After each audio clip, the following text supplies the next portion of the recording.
Assalamualaikum warahmatullahi wabarakatuh. Perkenalkan, nama saya Hasrizal, guru SD Negeri 033 Senayang, Kabupaten Lingga. Izinkanlah saya untuk memaparkan hasil aksi nyata saya pada modul 1.4 tentang budaya positif. Perkenalkan, beliau berdua adalah fasilitator dan pengajar praktek saya, yaitu Ibu Hairani Irma Suryani Nasution dan Ibu Fauzia. Berikut ini adalah rancangan tindakan untuk aksi nyata saya. Latar belakang. Pembentukan budaya positif di lingkungan pendidikan menjadi salah satu aspek penting yang harus diperhatikan untuk menciptakan ekosistem pelajaran yang kondusif dan mendukung perkembangan siswa secara holistik.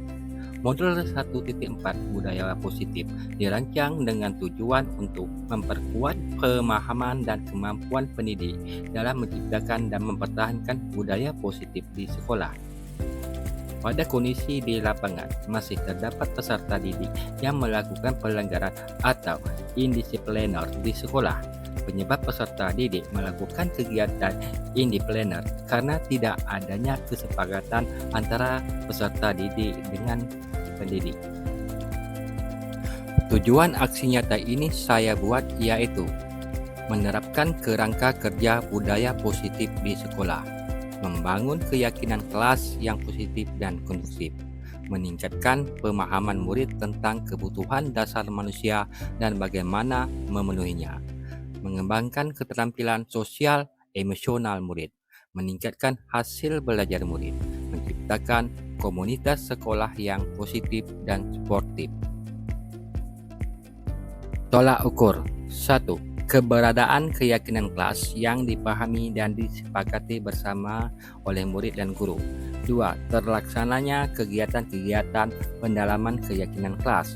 3. Penerapan restoratif justice dalam menyelesaikan masalah. 4. Meningkatkan rasa tanggung jawab murid. 5. Meningkatkan rasa hormat dan saling menghargai antar murid. 6. Meningkatkan motivasi belajar murid. 7. Berkurangnya pelanggaran disiplin di sekolah. Lini masa yang dilakukan. 1. Menghadap kepala sekolah untuk menjelaskan implementasi budaya positif dan keyakinan kelas di sekolah. 2. Meminta izin kepada kepala sekolah untuk mendiseminasikan budaya positif dan keyakinan kelas kepada rekan guru. 3. Melakukan diseminasi kepada rekan guru tentang budaya positif dan keyakinan kelas. 4. Berkoordinasi dan berkolaborasi dengan peserta didik, rekan guru, wali kelas untuk mengimplementasikan keyakinan kelas. 5. Memantau, mereplikasi, dan mengevaluasi keyakinan kelas yang telah dibuat antara pendidik dengan peserta didik. Berikut ini merupakan kegiatan diseminasi di sekolah mengenai pemahaman tentang budaya positif.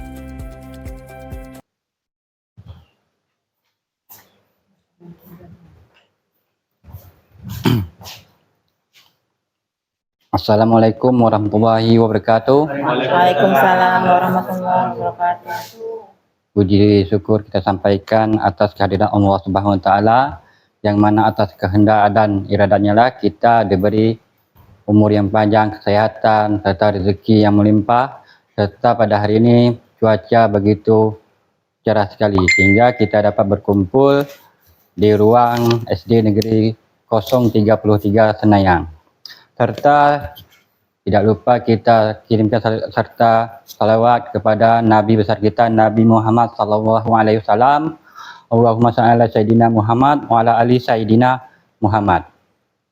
Yang saya hormati Bapak Kepala Sekolah SD Negeri 033 Senayang serta teman sejawat atau rekan guru SD Negeri 033 Senayang.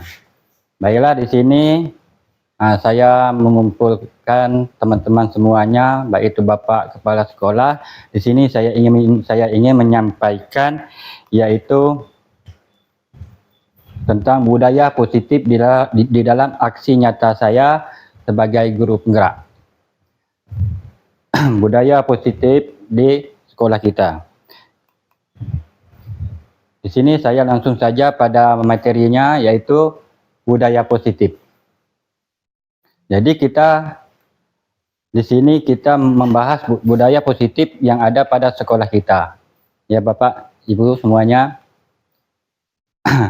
Yang mana kita harus tahu itu apa itu budaya positif. Budaya positif itu di sekolah yaitu nilai dan kebiasaan. Nilai dan kebiasaan yang berpihak pada murid. Kemudian di dalam konsep utama kita membentuk daripada budaya positif ini ada 7 hal yang perlu kita perhatikan. Yang pertama yaitu perubahan paradigma belajar. Yang kedua, disiplin positif. Ketiga, kebutuhan dasar manusia. Keempat, motivasi perilaku manusia. Yang kelima, restitusi posisi kontrol guru. Keenam, keyakinan kelas. Segitiga, restitusi.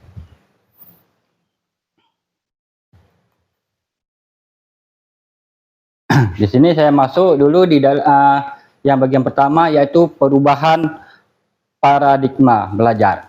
Yaitu belajar dengan paradigma baru merupakan pembelajaran yang dirancangkan berdasarkan prinsip pembelajaran berdiferensiasi sehingga para peserta didik belajar sesuai kebutuhannya berdasarkan tahap perkembangannya sesuai teori psikologi modern untuk mewujudkan profil Pancasila. Nah, disinilah kita dituntut bagaimana kita menentukan perubahan paradigma belajar. Yang mana ada paradigma belajarnya secara modern, secara tradisional dan secara modern. Secara tradisional ini terbanyak kepada kita hanya memfokuskan belajar media pada pelajaran anak pada media pembelajaran seperti buku saja. Tetapi kalau pada paradigma belajar secara modern, ini kita sudah menggunakan yaitu ilmu dan teknologi. Nah, di sini kita menggunakan video pembelajaran dan yang dapat membangkitkan minat belajar anak.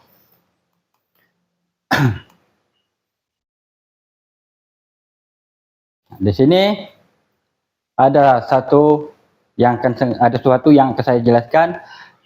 Ibaratnya Anda dan teman Anda akan melakukan kegiatan. Cobalah buka. Ya, ini nampak daripada layar monitor yang ada di depan Bapak Ibu. Ini suatu permainan yang mana si A dan si B, yaitu kita menggenggam sesuatu yang ingin kita simpan di dalam tangan kita. Nah, si A ini apakah Bapak Ibu mau memilih si A kah, si B kah, ini dalam suatu permainan. Si A ini dia ada ingin itu rahasia yang ingin digenggamkannya. Dia ingin mempertahankannya. Sebagai kontrolnya itu pada dirinya. Kemudian si B ini ingin merebut atau ingin mengetahui isi daripada yang digenggam oleh si A. Itu bermacam cara si B ini ingin melakukannya, terserah. Yaitu dengan menghardik, mengintimidasi, membujuk, kemudian menggoda, menggelitik, kemudian bisa juga dengan cara membayar. Di sini saya berikan contoh kepada Bapak sekolah itu Bapak Budi, Bapak Budiman. Kalau Bapak menggenggam sesuatu yang ingin Bapak simpan atau ini sebagai rahasia, ingin menunjukkan pada orang, tetapi orang tidak tahu. Apakah bagaimana apabila orang misalnya si Pak Samsuri ingin mengetahui daripada genggaman isi rahasia daripada pada kepala tangan Bapak. Kalau Bapak Samsuri bagaimana caranya supaya bisa dapat membuka rahasianya? Dengan cara apa? Dia dapat terbujuk sehingga Bapak Budiman ini dapat membuka genggamannya itu. Bagaimana cara Bapak melakukannya? atau yang ibu. Nah, jadi Pak Budiman ini mempunyai rahasia ini, ada sesuatu pada genggamannya. Kemudian Bapak Ibu ingin mengetahuinya dengan cara apa supaya Bapak Budiman ini bisa membukanya. Kemudian bagaimana menurut Bapak Budiman dengan apa yang dia pertahankan? Kalau Ibu Kusnili, dengan cara apa supaya bisa terbuka dari genggaman Bapak Budiman? Dengan cara menggeliti. Ada menggeliti. Dengan cara menggeliti. Kalau Bapak digeliti bisa terbuka tangan Bapak? Tidak terbuka. Nah, yang lain dengan cara lain? Cara apa lagi? Membujuk. Apakah Bapak bisa tidak terbujuk dari rayuannya? Kalau sesuai dengan bujukan itu mungkin kita buka. Boleh berjaga. Itu berdasarkan daripada itulah yang namanya kontrol pribadi pada diri kita. Kalau Bapak Samsuri dengan cara apa? Mungkin kalau saya mencoba dengan cara mungkin mengiming-imingi atau menawari dengan uang. Ya, bisa jadi.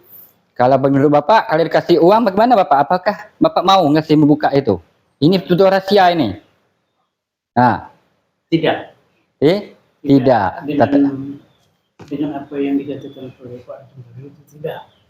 Tetapi kalau seandainya mengiming-iming sesuai dengan pendapat kita, mungkin boleh jadi. Boleh jadi ya. Dengan apa yang kita genggam. Ya, itulah yang namanya kontrol, Pak. Kontrol pada diri kita. Begitu juga kita ingin mengajarkan pada anak didik kita, itulah kontrol. Kita mengontrol bagaimana anak didik kita bisa belajar dengan sempurna.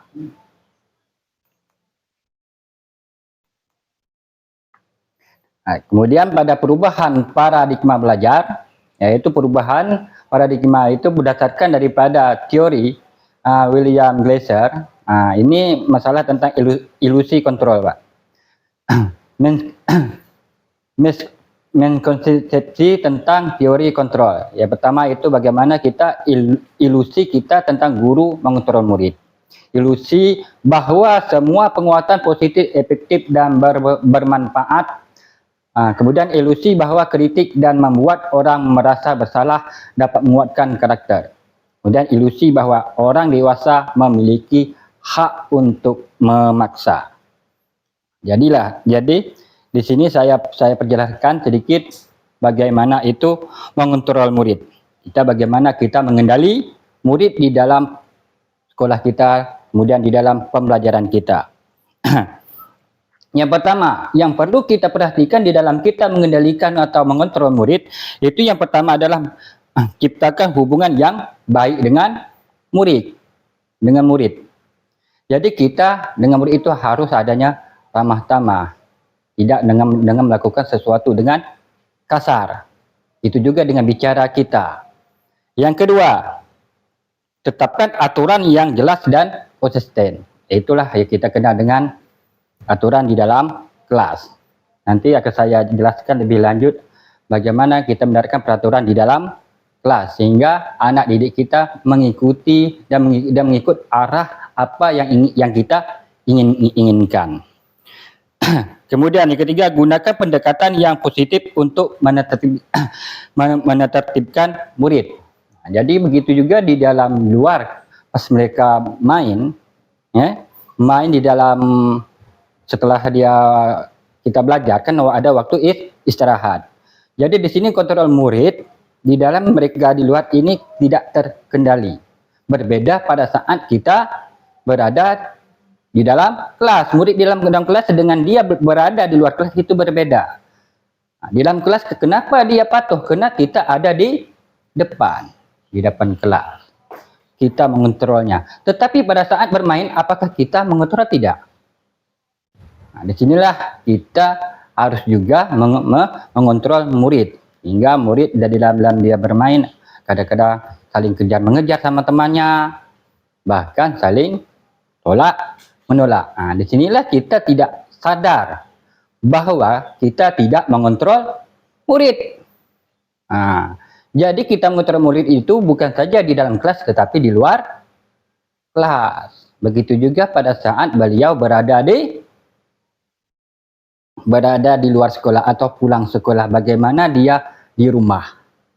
Bagaimana cara belajarnya di rumah. Disitulah kita mengontrol atau kita ingin mengetahui bagaimana sifat-sifat murid kita yang ada pada saat dia berada di rumah.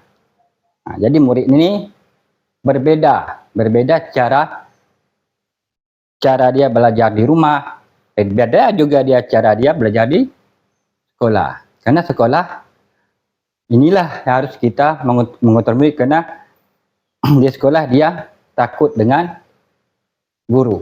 Inilah jangan sampai kita dijadikan sebagai guru itu muridnya takut sama kita. Jadi apabila dia takut sama kita, jadi bakatnya tidak akan timbul atau tenggelam. Karena dia takut. Karena sikit kita hukum. Nanti akan saya perjelaskan lagi. Ada di situ hukuman, bagaimana kita konsekuensi. Kemudian masih banyak lagi akan saya perjelaskan. Kemudian selanjutnya bagaimana kita mengontrol murid itu, yaitu libatkan murid dalam proses pembelajaran. Inilah yang perlu kita perhatikan ya Bapak Ibu. Libatkan murid dalam proses pembelajaran. Jadi kita harus melakukan apa yang harus kita lakukan sebagai guru di dalam kelas. Bagaimana cara kita melibatkan murid di dalam kelas. Jadi kita lakukan diskusi, tanya jawab, kemudian apa kemauannya, itu yang perlu kita perhatikan. Selanjutnya harus kita berikan dukungan dan bimbingan. Dukungan ini supaya beliau ini sebagai murid dia tambah semangat lagi untuk belajar, menerima pelajaran apa yang telah kita sampaikan. Perlu ada juga bimbingan. Bimbingan kita pada saat kita di dalam kelas, bagaimana kita mengajar, dan bimbingan kita begitu juga di luar sekolah pada saat beliau di rumah. Jadi kita harus melihat bagaimana dia belajarnya kurang. Di sini kita harus mengetahui atau kita bekerjasama dengan orang tuanya untuk membimbingnya supaya beliau ini, murid ini, dia belajarnya lebih giat lagi. Jadi kita harus tahu bagaimana cara belajar beliau. Apa yang mereka hendak, apa yang mereka mau. Kemudian kita juga harus tahu apa bakat seorang anak itu. Ada bakatnya sebagai yang sifatnya menyanyi, ada bakatnya di situ kuatnya pada kesenian. Kesenian itulah menyanyi. Ada pada olahraga, ada pada gemar pada berhitung, matematika, gemar pada bahasa itu membaca, dia gemar membaca puisi, berpantun. Itulah harus kita kembangkan daripada bakat minat anak itu sesuai dengan daripada filosofi Ki Hajar Dewantara.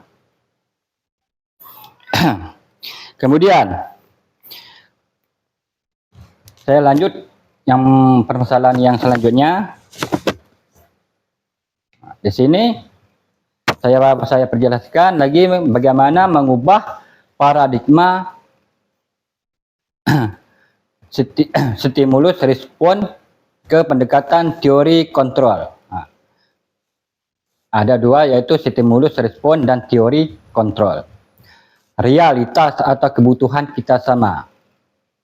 Kemudian semua orang melihat yang sama. Kita mencoba mengubah orang agar berpandangan sama dengan kita.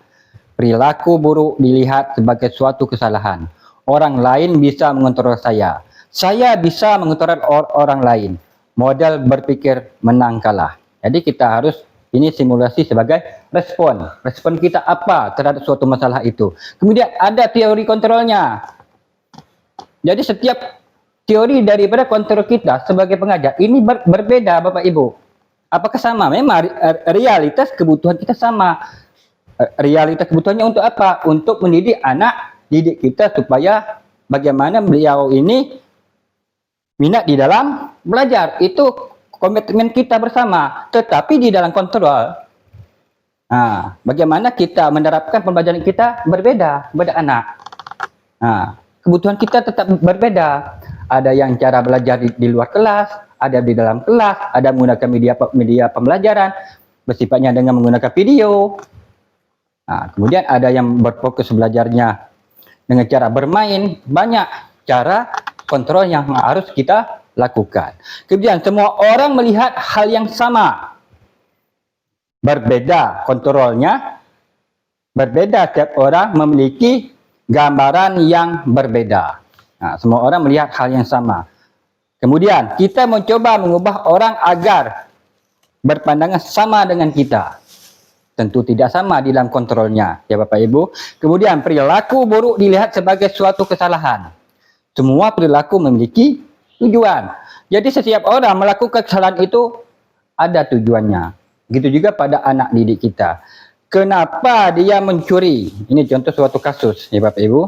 Dia mencuri uang jajan temannya. Sering kehilangan, temannya sering kehilangan dalam kelas uang jajan. Di sinilah perilakunya itu berbeda. Karena dia tidak mempunyai uang jajan.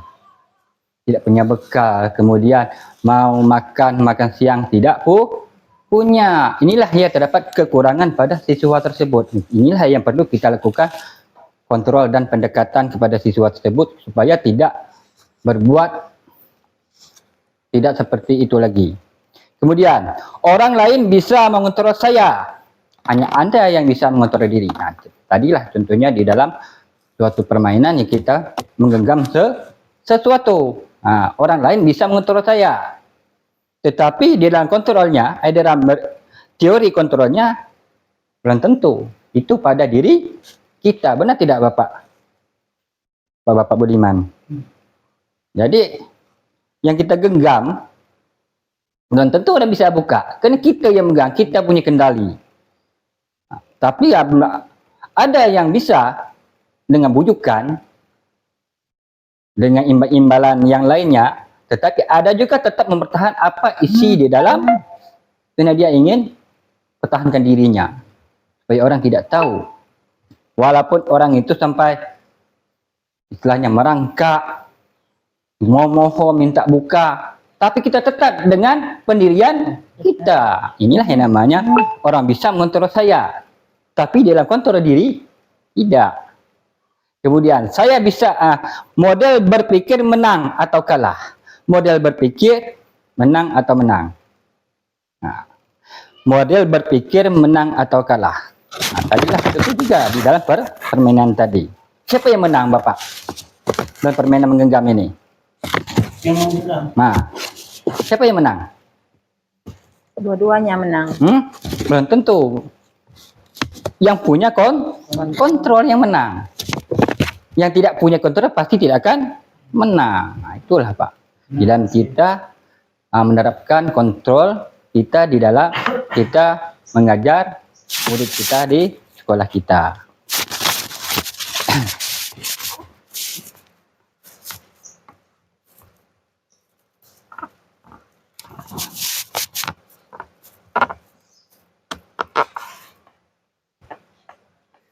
Jadi selanjutnya kita masuk tentang disiplin positif. Jadi apakah ada yang tahu Bapak Ibu apa itu pengertian disiplin itu? Ibu Kusneli tahu itu apa itu pengertian dari disiplin itu? Baik, terima kasih Bapak Hasrizal. Ya. Disiplin positif itu adalah suatu pendekatan untuk menerapkan atau menumbuhkan disiplin yang didorong dalam diri anak tanpa hukuman dan hadiah. Ya, benar sekali Ibu Kusneli. Itulah kita definisi daripada disiplin. Jadi disiplin itu merupakan salah satu cara penerapan disiplin yang bertujuan untuk menumbuhkan kesadaran serta memperdayakan peserta didik tanpa imbalan atau penghargaan. Disiplin positif itu kalau merujuk daripada bahasa Latin itu disciplina, yang artinya belajar. Selanjutnya makna asal dari kata ini berkonotasi dengan disiplin diri murid Sokrates dan Plato. Kemudian disiplin diri membuat orang menggali prestasi yang menuju sebuah tujuan apa yang dihargainya. Kemudian, namun dalam budaya kita, maka kata disiplin telah berubah menjadi sesuatu yang dilakukan seorang pada orang lain untuk mendapatkan kepatuhan. Kecenderungan umumnya adalah menghubungkan kata disiplin dengan ketidaknyamanan, bukan dengan apa yang kita hargai atau pencapaian suatu tujuan yang mulia. Inilah kita kenal dengan disiplin.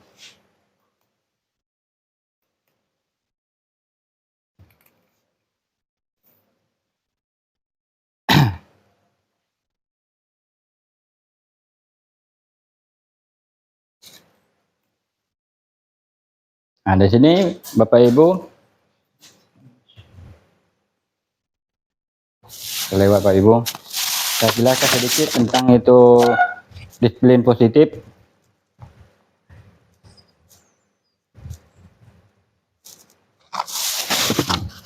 Disiplin positif itu yang itu mempunyai prinsip-prinsip daripada disiplin positif. Nah, sebagai pendidik, tujuan kita adalah menciptakan peserta didik yang memiliki disiplin diri sehingga kebaikan universal dan memiliki motivasi intrinsik dalam perubahan perilaku ke arah yang lebih baik. Itulah disiplin, supaya adanya motivasi dan ada perubahan di dalam anak didik kita. Prinsip-prinsip utamanya di dalam disiplin itu kita bagaimana kita menghargai anak sebagai individu untuk dengan kebutuhan dan perasaan yang berbeda. Jadi kita menghargai dia sebagai individu sebagai pendidik. Yang kedua, membangun hubungan yang positif dan saling menghormati dengan anak. Nah, kita harus ada hubungan yang positif dan saling menghormati dengan anak. Jadi kita harus menghargai. Itulah kita saling adanya cinta kasih sayang kepada anak.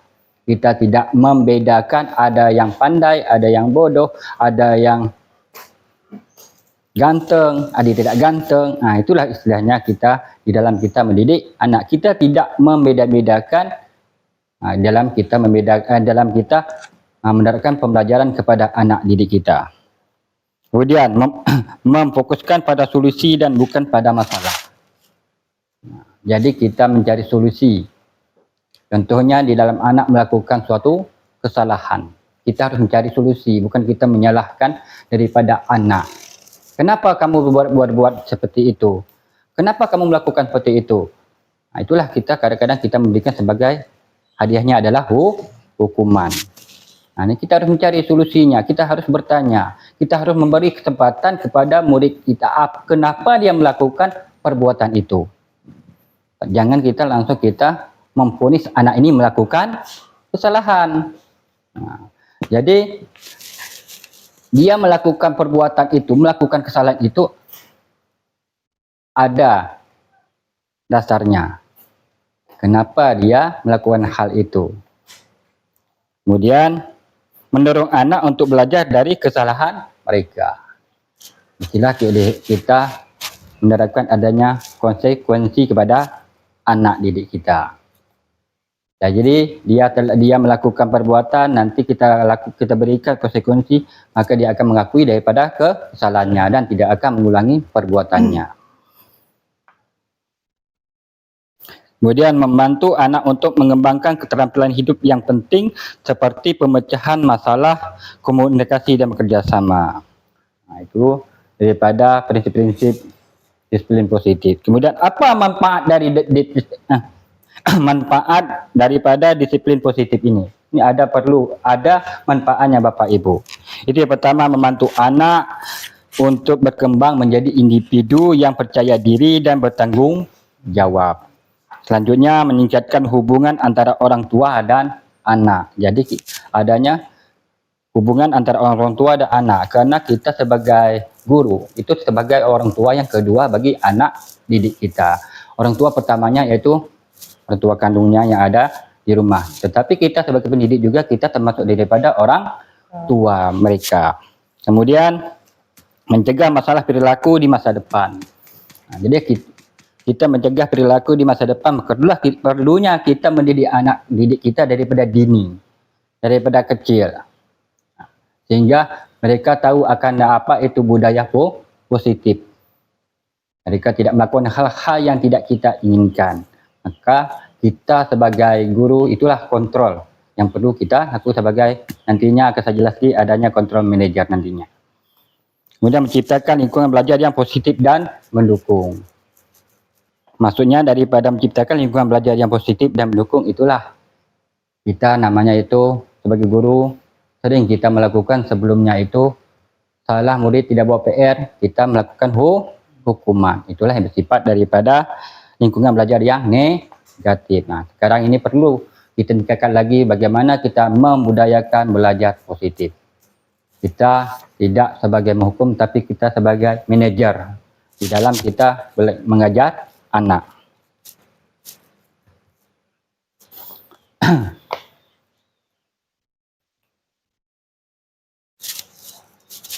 Nah, di sini adanya nilai-nilai kebajikan di dalam budaya positif, yaitu nilai yang disepakati bersama terlepas dari suku bangsa, agama, bahasa, maupun latar belakang.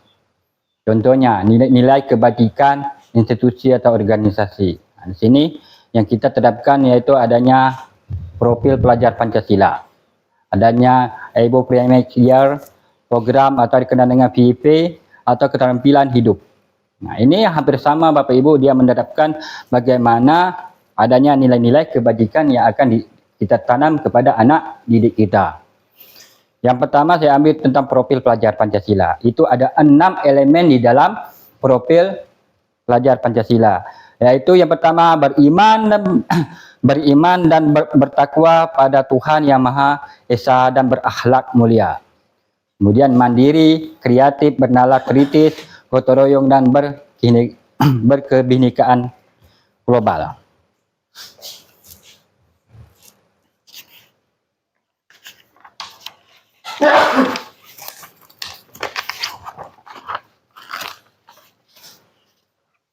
Tapi sebelum saya masuk itu perubahan tadi sudah Bapak Ibu perubahan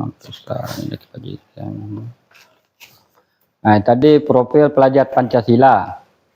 Jadi Bapak Ibu harus tahu itu apa itu profil pelajar Pancasila. Apakah Bapak Ibu sudah tahu apa itu profil pelajar Pancasila? Memahami apa arti dari profil pelajar Pancasila. Itulah yang tertanam atau ditanam di dalam kurikulum kita, kurikulum merdeka. Ini profil pelajar Pancasila ini tidak jauh daripada paradigma belajar kita dengan menggunakan metode pembelajaran yaitu tidak jauh dari filosofi Ki Hajar Dewantara, yaitu dekat dengan anak. Apakah Bapak Ibu ada yang tahu profil pelajar Pancasila? Jadi akan saya perjelaskan lagi yaitu apa itu profil Pancasila, yaitu sebuah ideologi pendidikan di negara kita yang tujuannya adalah untuk menciptakan generasi muda yang berkarakter mulia, berkebinekaan global.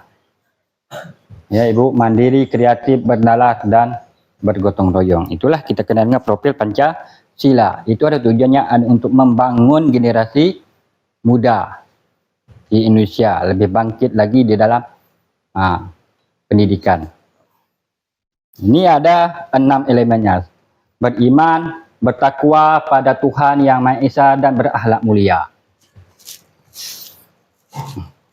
Maksudnya itu adalah Bapak Ibu kita pelajar dekat Indonesia itu adanya beriman dan bertakwa kepada Tuhan Yang Maha Esa adalah pelajar yang berakhlak dalam hubungannya dengan Tuhan Yang Maha Esa sesama manusia dalam alam semesta. Disinilah kita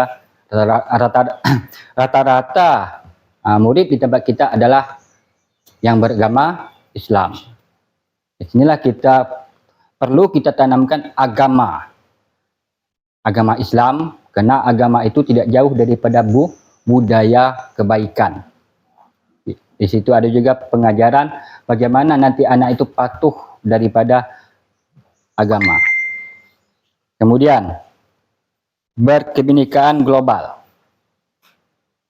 Maksud dari berkebinekaan global itu, bagaimana pelajar yang berkebinekaan global itu adalah pelajar yang memiliki rasa cinta tanah air dan menghargai kebinekaan Indonesia. Jadi kita ini bermacam-macam suku, bermacam-macam bahasa, ras, agama.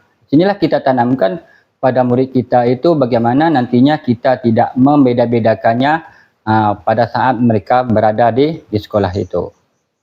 Jadi kalau kita saling menjaga, maka tidak akan terjadi sesuatu yang tidak kita harapkan. Kemudian gotong royong. Inilah yang perlu atau yang sudah sering kita tanamkan, yaitu gotong royong. Yaitu adalah bekerja sama, saling bantu membantu. Kemudian ada mandiri. Mandiri itu adalah pelajar yang mampu belajar dan beraktivitas secara mandiri tanpa bergantung pada orang lain. Jadi murid ini adalah pelajar sebagai mandiri. Bukan saja dia mengharap dari bantuan orang lain. Contohnya di dalam kasusnya murid ini dia harus sifat mandiri, dia harus bisa. Kita memberi soal atau tugas, itu dia bisa mengerjakan sendiri. Itu namanya mandiri. Bukan dia daripada dia membutuhkan bantuan orang lain. Minta tolong sama temannya, kemudian dia mencontek. Itu dia tidak mandiri. Kemudian bernalar kritis. Pelajar Indonesia itu, ya apa yang maksud dengan bernalar kritis itu adalah pelajar yang mampu berpikir secara kritis dan logis dalam menyelesaikan masalah. Jadi dia berpikir lebih maju lagi atau ke depannya. Kreatif. Ini yang kita harapkan adalah bagaimana pelajar yang mampu menghasilkan karya-karya yang kreatif dan inovatif. Telah banyak anak-anak Indonesia menciptakan sesuatu seperti robot. Itu bukan daripada sekolah yang lebih tinggi. Ada anak yang dari bawah. Dari TK, SD. Dia mempunyai kreatif. Dia menciptakan sesuatu. Itulah yang kita harapkan di sekolah kita supaya adanya anak yang kreatif. Bukan dia lebih maju atau membuat robot, tetapi kita juga yang sedang-sedang juga kita harapkan dia berkarya apa yang mereka lakukan, atau kita mengembangkan diri pada anak murid kita, yaitu bakat yang ada terpendam di dalam dirinya. Itu yang perlu kita lakukan supaya bakat minatnya itu tidak terpendam. Kemudian selanjutnya, di sinilah nilai-nilai kebijakan itu universal ini yang perlu adanya itu keadilan. Ini telah saya rangkum semuanya. Yang perlu kita adanya keadilan, keselamatan, tanggung jawab, kejujuran, rasa bersyukur, berprinsip, integritas, kasih sayang, kemudian rajin, komitmen, percaya diri, kesabaran, dan keamanan. Inilah yang ada pada nilai-nilai kebajikan.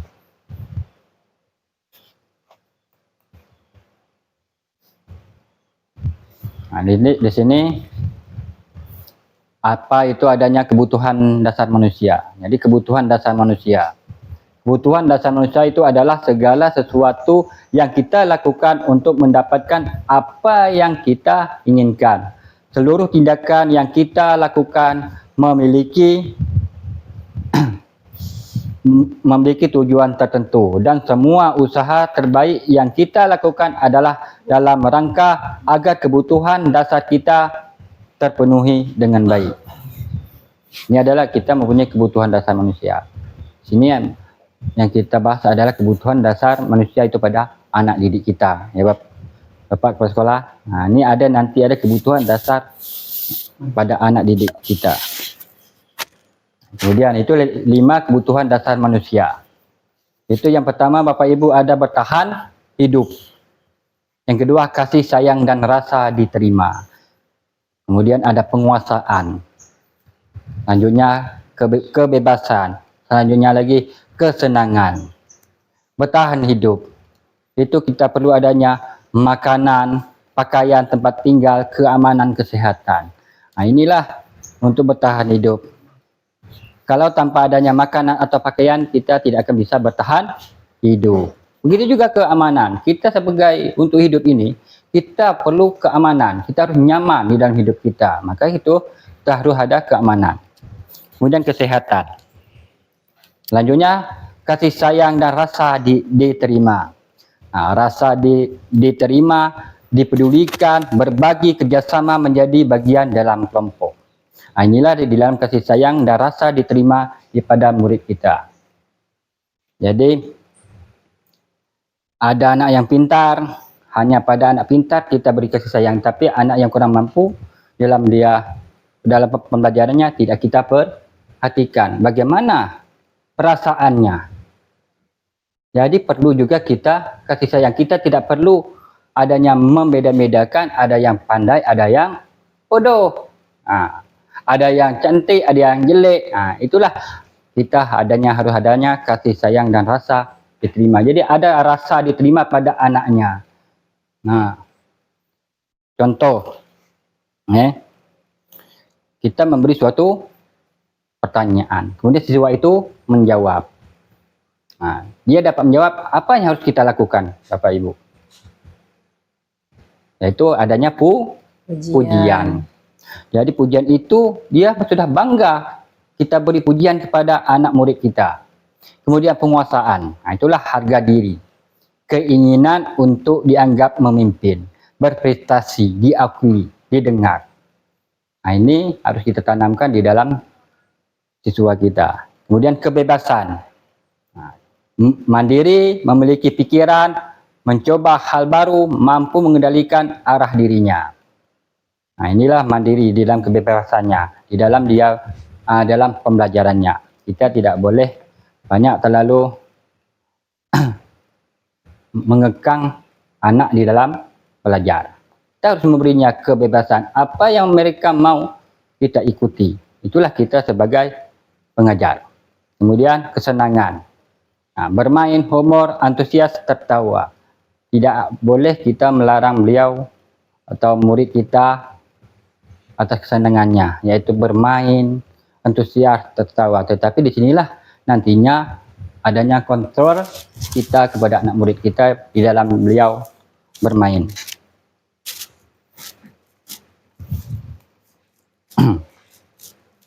Nah, ini ada sebuah kasus. Bagaimana kita menyelesaikan kasus, ada satu kasus tentang seorang guru.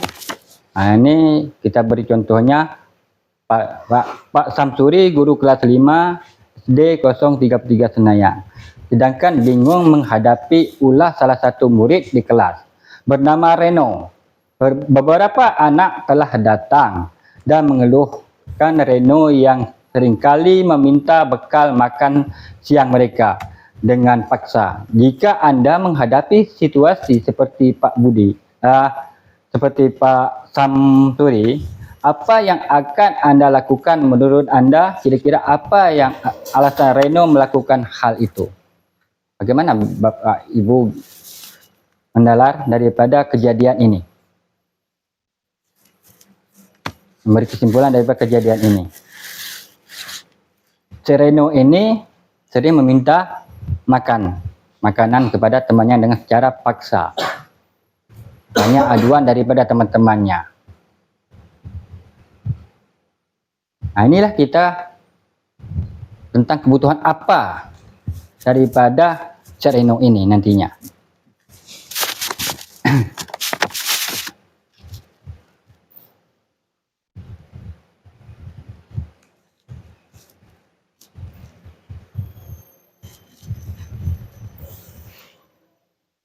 Apa Pak? Bisa tidak Bapak menyimpulkan daripada kasus ini? Baiklah, akan saya sampaikan menjelaskan masalah kasus. Iya. Reno kita panggil di kantor, ya.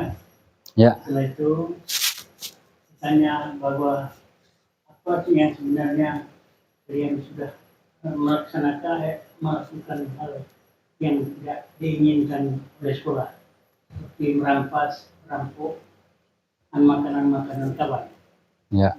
Jadi setelah itu juga Reno mungkin menjawab. Ya. Mungkin juga Renonya tadi, tidak ada sarapan di rumah Pak, Iya benar. ada duit. Iya. Jadi hal ini akan kita panggilkan lagi nanti menjumpai oleh orang tuanya Renonya Ya. sering ngambil makanan rampok daripada makanan kawan. Iya Pak. Jadi itu mudah-mudahan daripada orang tua Reno tadi memberi penjelasan yang sebenarnya Ya. yang dapat saya. Bapak, ibu-ibu, bagaimana berdasarkan kasus ini? Apa menurut Anda kira-kira apa alasan Reno melakukan hal itu?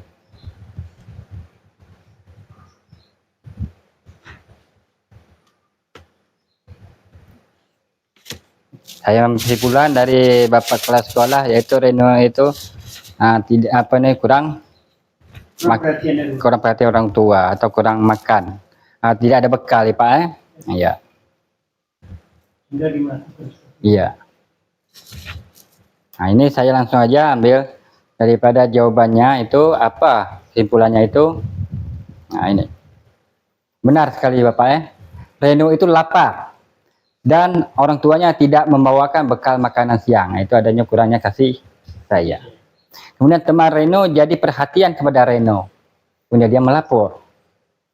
Kemudian dia merasa hebat karena temannya jadi takut dan menurut keinginannya itu yang kita kenal power.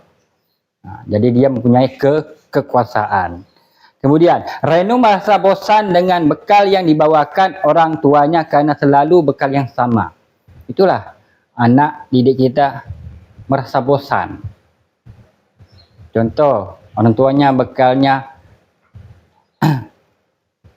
telur mata sapi terus tiap hari. Kita juga, bukan anak itu aja, kita aja sebagai orang yang lebih dewasa, kita sebagai pengajar, kita juga merasa bosan. Apa kita makan itu terus, terasa ada Bapak Ibu bosan? Pasti bosan. Tetap akan merasa bosan. Apa yang kita makan itu terus tetap akan terasa bosan. Begitu juga pada anak. Kemudian Reno hanya iseng dan dia menikmati ekspresi wajah temannya yang kesal. Nah, jadi dia suka. Nah, dia ngambil makanannya dengan cara rampas. Dia suka diketawa dia temannya, karena temannya raut mukanya ada yang nangis, ada yang marah-marah. Nah, itulah kita kenal dengan dia ingin bermain atau bersenda gurau. Ada juga di situ. Nah, dia merasa senang. Inilah kasus yang tadi kita mendapatkan disiplin positif ya, yang telah dilakukan oleh Pak Samsuri itu. Selanjutnya, semua perilaku memiliki tujuan motivasi perilaku manusia. Nah, untuk menghindari ketidaknyamanan hukuman, apa yang akan terjadi apabila saya tidak melakukannya? Nah, itu Bapak Ibu. Untuk menghindari ketidaknyamanan hukuman, apa yang akan terjadi apabila saya tidak melakukannya? Nah, itulah kita kenal dengan motivasi ekstrinsik. Kemudian, untuk mendapatkan imbalan penghargaan dari orang lain, apa yang akan terjadi apabila saya tidak melakukannya? Itu kita termasuk daripada motivasi ekstrinsik juga. Saya akan menjadi orang yang seperti apa yang apabila saya tidak melakukannya. Nah, itu motivasi intrinsik, itu daripada tujuan disiplin positif.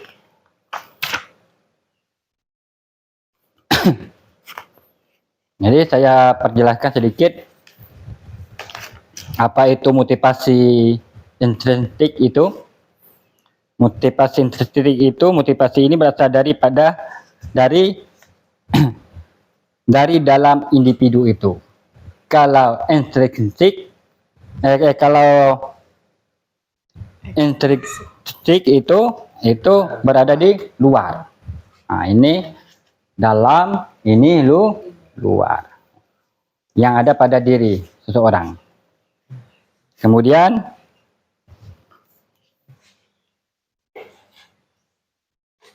ini sekarang kita masuk daripada hukuman, konsekuensi, restitusi. Ini yang yang harus kita pahami sekali. Berbeda Bapak Ibu, hukuman, konsekuensi, kemudian restitusi.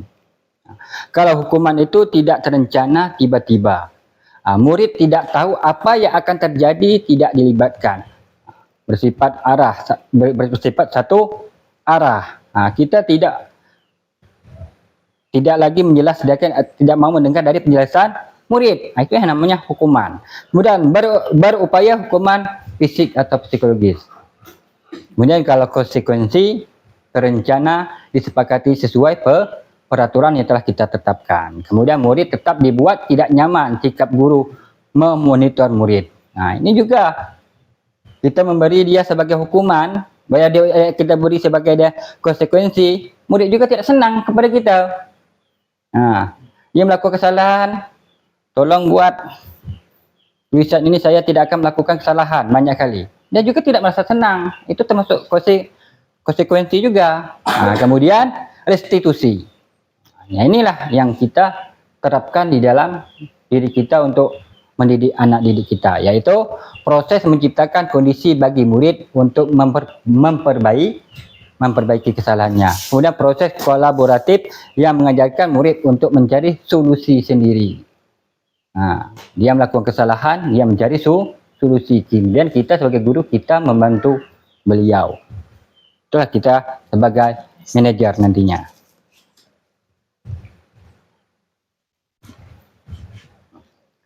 Itu hukuman dan sanksi, konsekuensi.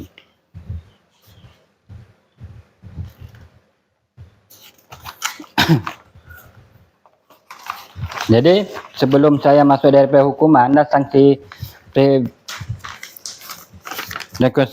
konsekuensi ini, kita harus tahu itu arti daripada hukuman, kemudian konsekuensi, dan selanjutnya sanksi. Jadi hukuman itu adalah tindakan yang diberikan kepada seseorang atas pelanggaran yang dilakukan. Itulah hukuman. Kalau konsekuensi itu adalah memberikan hasil efek logis dari tindakan yang dilakukan seseorang, memberi efek kepada seseorang.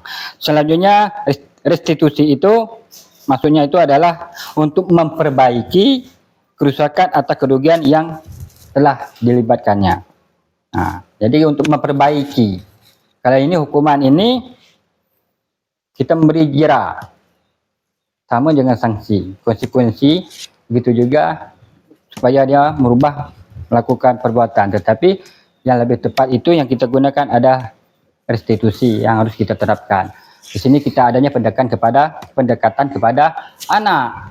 Jadi kita tidak aja mengarah pada satu tujuan saja, tapi kita juga mendengar daripada apa permasalahan anak itu dia melakukan perbuatan. Itu kita mencari solusi. Kita bersama-sama dengan anak murid kita kita mencari solusi daripada permasalahan yang telah mereka buat.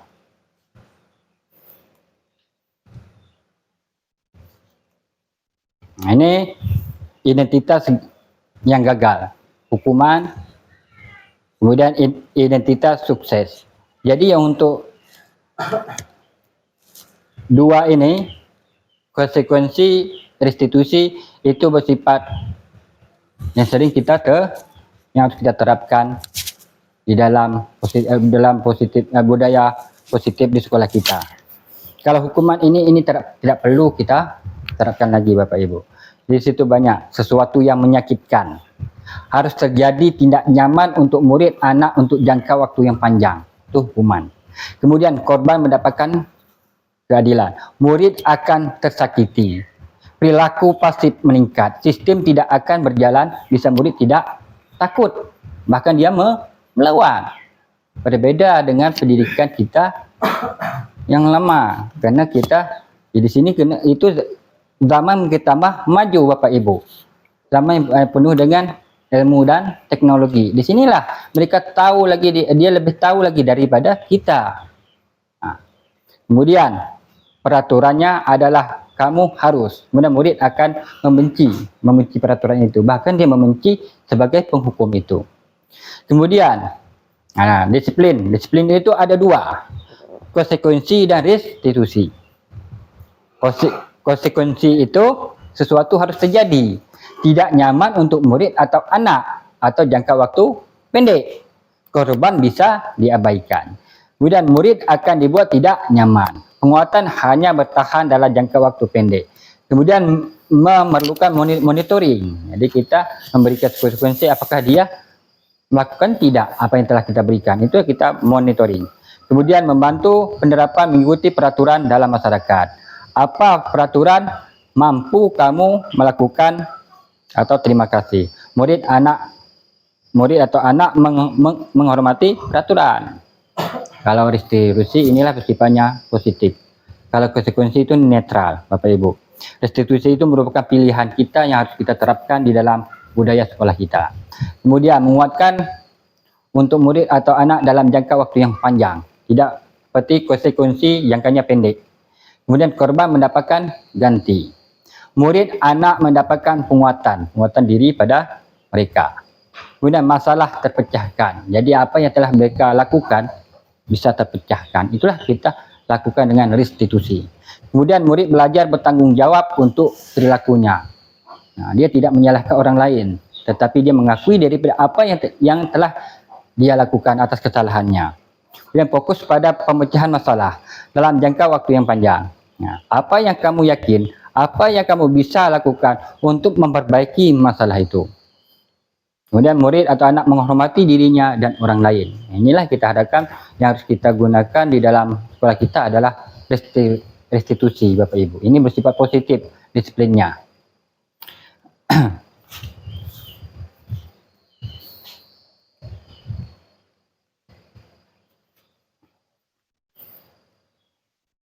Ini kalau menurut Bapak Ibu. Mari berlatih hukuman atau konsekuensi.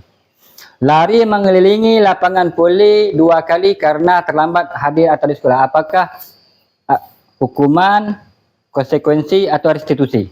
Hukuman. Ya, ya benar. Ini kena hukuman. Kita memberi jera kepada anak murid kita. Kemudian membersihkan coretan yang dibuatnya di meja tulis. Konsekuensi. Jadi kita memberi dia pelajaran. Kemudian murid diminta untuk post up 15 kali. Itu termasuk apa? Hukuman. Hukuman. Mengganti kertas tugas teman yang telah dicoretnya. Konsekuensi. Kemudian berjemur di lapangan pukul 12 siang karena mengobrol dengan teman. Hukuman. Hukuman. Kemudian murid diminta bertelanjang kaki sepanjang hari karena tidak menggunakan sepatu warna hitam sesuai peraturan sekolah. Ya, hukuman. Hukuman. Berdiri depan kelas sambil mengangkat kaki satu karena tidak bisa menjawab pertanyaan. Hukuman. Hukuman. Jadi di sini adalah kejadian ini adalah banyak hukuman. Benar sekali Bapak Ibu. Yang mana di situ ada berapa hukumannya? Di situ ada 5. Rata-rata kejadian ini adalah hukuman. Di sini adalah 5 posisi kontrol kita sebagai guru, yaitu adanya penghukum, pembuat masalah, teman, pemantau, dan manajer. Di sini 5 posisi kontrol ini yang ada pada diri kita nantinya pada guru yang harus kita terapkan. Contoh penerapan 5 posisi kontrol, yaitu ada kasus siswa tidak memakai atribut lengkap saat upacara bendera, hormat pada tiang bendera selama 1 jam. Kemudian beberapa kali Bapak harus memberitahukan kamu selalu saja mengecewakan Bapak. Itu adalah ini hormat, dia mendapat hukuman. Kemudian ini yang membuat merasa bersalah. Kemudian, contoh penerapan 5 posisi kontrol guru. Kasus siswa tidak memakai atribut lengkap saat upacara. Apakah kamu tahu kesalahan? Kira-kira bagaimana kamu memperbaiki kesalahan? Inilah kita sebagai manajer. Kita ingin mengetahui apa yang mereka perbuatkan, kenapa mereka melakukannya itu. Kita ingin mengetahui. Itulah kita kenal dengan manajer.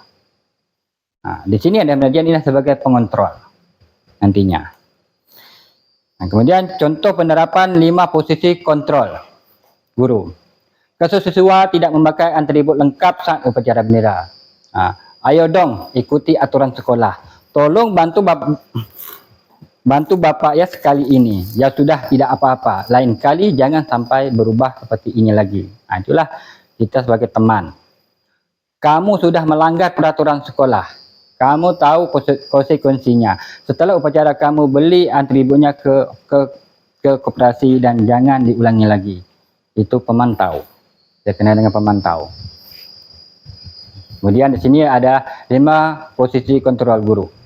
Motivasi, guru berbuat, guru berkata, hasil, kaitan dengan dunia, berkualitas, murid berkata, dampak pada murid. Kemudian di sini identitas yang gagal, kemudian identitas yang berhasil. Ada penghukum, pembuat masalah, teman, pemantau, manajer. Nah, di sini yang perlu kita terapkan di situ, kita sebagai guru itu kita ada sebagai manajer. Ya Bapak Ibu, yang mana sebagai manajer itu mengajukan pertanyaan-pertanyaan kepada murid, kenapa, mengapa mereka melakukan kesalahan. Kemudian mengajukan, kemudian apa yang kita yakini, apa yang bisa kamu kerjakan untuk memperbaiki masalah. Itulah kita mengharapkan mereka itu dia melakukan perbuatan, dia bisa merubah perbuatan, kemudian dia bisa bertanggung jawab apa yang telah mereka lakukan. Itulah kemudian ada penguatan diri pada anak. Jadi mereka bisa-bisa dia dapat dibela daripada kita sebagai pengajar. Itulah kita dikenal dengan sebagai manajer. Kemudian posisi kontrol guru. Saya ini suatu ada pernyataan-pernyataan. Kemudian siapa yang mengatakan, saya kecewa sekali dengan kamu. Nah, itu adalah membuat merasa bersalah. Kamu tidak pernah benar melakukannya. Inilah suatu pernyataannya. Itu adalah penghukum. Ayolah lakukan demi ibu bapak. Nah, itu sebagai teman. Apakah kamu mau mendapatkan stiker bintang hari ini?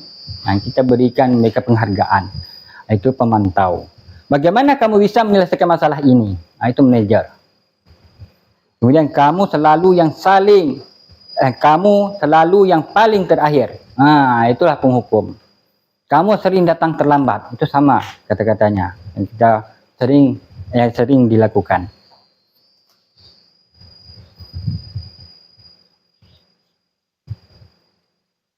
Nah, di sini kita masuk dengan keyakinan kelas. Ya Bapak Ibu. Keyakinan kelas ini nilai kebajikan atau prinsip universal yang disepakati bersama secara universal lepas dari perbedaan agama, suku, negara, dan bahasa. Ini yang kita terapkan di dalam kelas. Adanya kesepakatan kelas atau keyakinan kelas. Jadi keyakinan kelas ini ada juga kesepakatan di dalam lingkungan dalam kelas itu, yaitu adanya guru dan murid. Nah, menurut Gosen,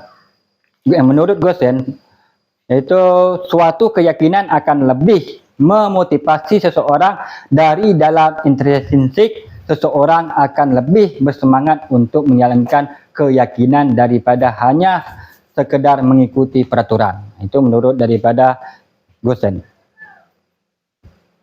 Itu ada budaya positif, lingkungan positif, keyakinan kelas, dan peraturan kelas. Kemudian peraturan. Selalu kembalikan buku ke tempatnya. Itu peraturan. Kalau keyakinan kelas, kebajikan yang kita setujui, itu adalah tanggung jawab. Dilarang mengganggu orang lain. Nah, itu menghormati orang lain dan diri sendiri. Hadir di sekolah 15 menit sebelum pembelajaran dimulai. Ya, keyakinan kelasnya itu menghormati orang lain, komitmen pada tujuan atau berkomitmen. Kemudian dilarang melakukan kekerasan, keselamatan, kehormatan orang lain. Dilarang menggunakan narkoba. Jadi keyakinan kelasnya itu adalah untuk kesehatan. Nah, peraturannya bergantian menunggu giliran. Keyakinannya menghormati orang lain di dalam kesabaran. Kemudian jangan berlari di kelas atau koridor. Nah, itu ada untuk keselamatan pada diri anak. Itu ada peraturan, ada keyakinan kelasnya. Pembentukan keyakinan kelas, yaitu keyakinan kelas bersifat lebih abstrak daripada peraturan yang lebih rinci dan konkret. Kemudian keyakinan kelas berupa pernyataan universal. Pernyataan keyakinan kelas dibuat dalam bentuk positif. Kemudian keyakinan kelas hendaknya tidak terlalu banyak sehingga mudah diingat dan dipahami. Keyakinan kelas sebaiknya sesuatu yang dapat diterapkan di lingkungan tersebut. Semua warga kelas ikut berkontribusi dalam pembuatan keyakinan kelas lewat kegiatan curhat pendapat. Kemudian bersedia meningkatkan kembali keyakinan kelas dari waktu ke waktu. Nah, sekarang kita masuk daripada segitiga restitusi. Proses menciptakan kondisi bagi murid untuk memperbaiki kesalahan mereka dengan karakter yang lebih kuat melalui restitusi guru. Yaitu kita dapat membantu murid menjadi lebih memiliki tujuan disiplin positif serta memulihkan dirinya setelah berbuat salah. Kemudian membantu murid untuk jujur pada dirinya sendiri dan mengevaluasi dampak dari kesalahan yang telah dilakukan. Kemudian memberikan penawaran bukan paksaan. Itu bentuk daripada segitiga restitusi Bapak Ibu. Yaitu ada validasi tindakan yang salah. Kemudian ada menstabilkan identitas.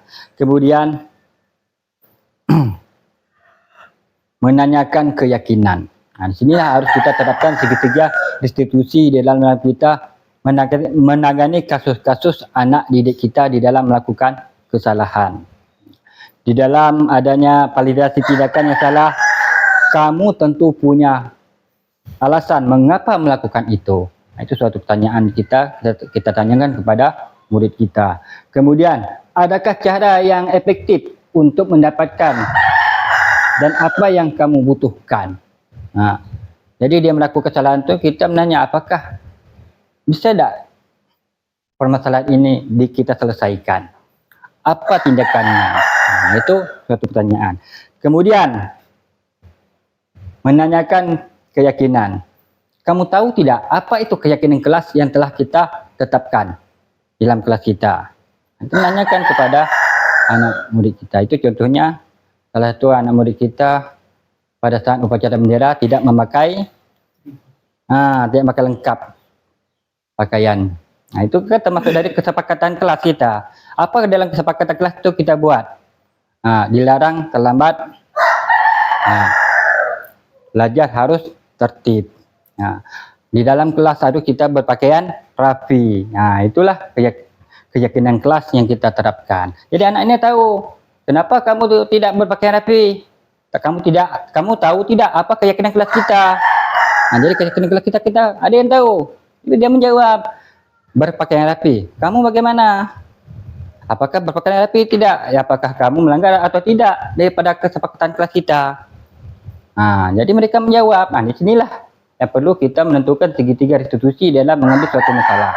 Kemudian kita menstabilkan identitas. Menstabilkan identitas ini maksudnya kita tidak membentak anak ini pas kita panggil. Kita memujuknya.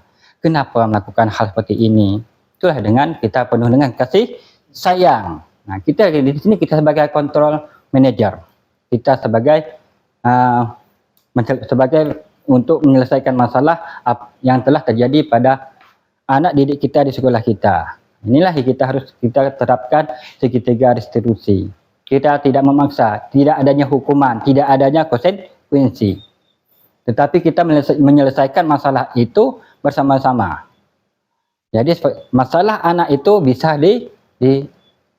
bisa kita selesaikan.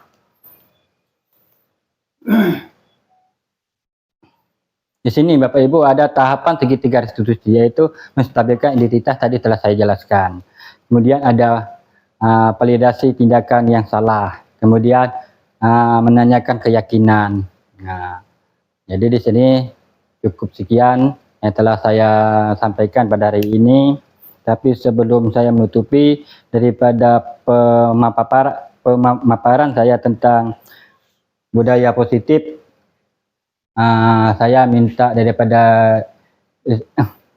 refleksi daripada kegiatan yang telah saya jelaskan ini dari Bapak Ibu. Yang pertama, bagaimana Bapak Kepala Sekolah daripada penjelasan saya daripada budaya positif ini. Terima kasih kepada Pak Asrizal Ya, memberikan kesempatan untuk saya bela Bapak dan teman-teman semuanya. Masalah apa yang dijelaskan oleh Pak Asrizal itu cukup jelas. Mudah-mudahan apa yang telah disampaikan kita semua dapat memahami. Dan juga saya berharap sedikit demi sedikit kita dapat menjalani apa yang dijelaskan oleh Pak Asrizal. Terima kasih atas apa yang telah saya sampaikan. terima kasih Bapak. Kemudian dari ibu-ibu lah, ini Nelly ada. Ya, baik, terima kasih kepada Pak Asrizal. Kita sebagai pendidik menerapkan disiplin positif ini seiring zaman, jangan kita dari zaman dulu, zaman sekarang ini kita samakan pendidikannya, karena zaman dulu banyak sebagai penghukum, kita pendidik sebagai penghukum. Seiring berjalannya waktu, kita sebagai pendidik ini sebagai manajer. Sebagai pendidik itu disiplin positifnya sebagai manajer. Ya, benar sekali Bapak Ibu. Itu Ya, saja. Ibu Baik, terima Coach kasih Pak Ica kesempatan ini. Ya, terima kasih Bu Coach Nelly. Bapak yang lainnya, Ibu. Bapak Samsuri. Bagaimana daripada menurut Bapak penjelasan saya tentang budaya positif? Baik, terima kasih atas waktunya. Jadi di sini dari pertama tadi dari pemaparan yang sudah disampaikan oleh Pak Asrizal tadi tentang disiplin positif, dari posisi kontrol, kemudian kebutuhan dasar manusia, dan bahkan sampai dengan disiplin positif, apalagi tentang kalau tidak salah tadi segitiga restitusi. Di sini saya sangat tertarik tadi tentang posisi kontrol.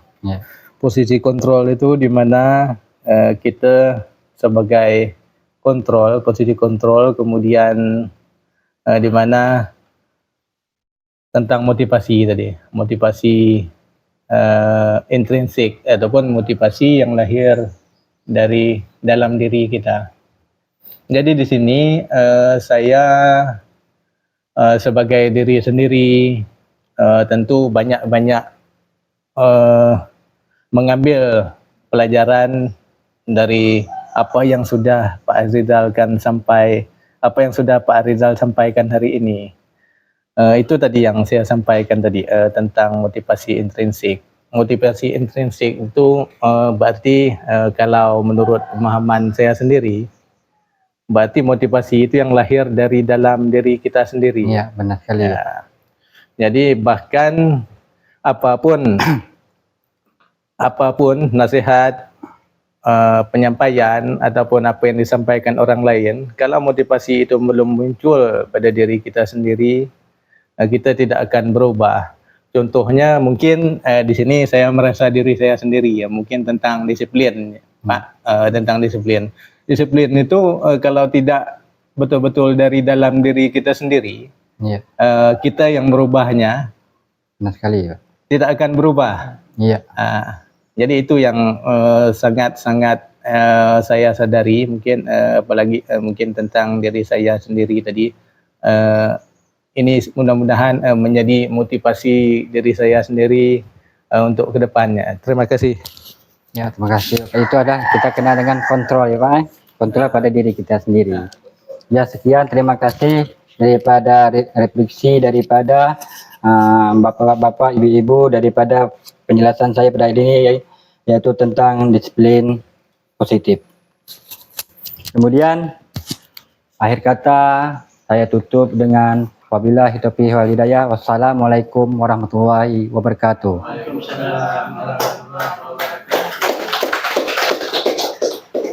Merdeka. Merdeka.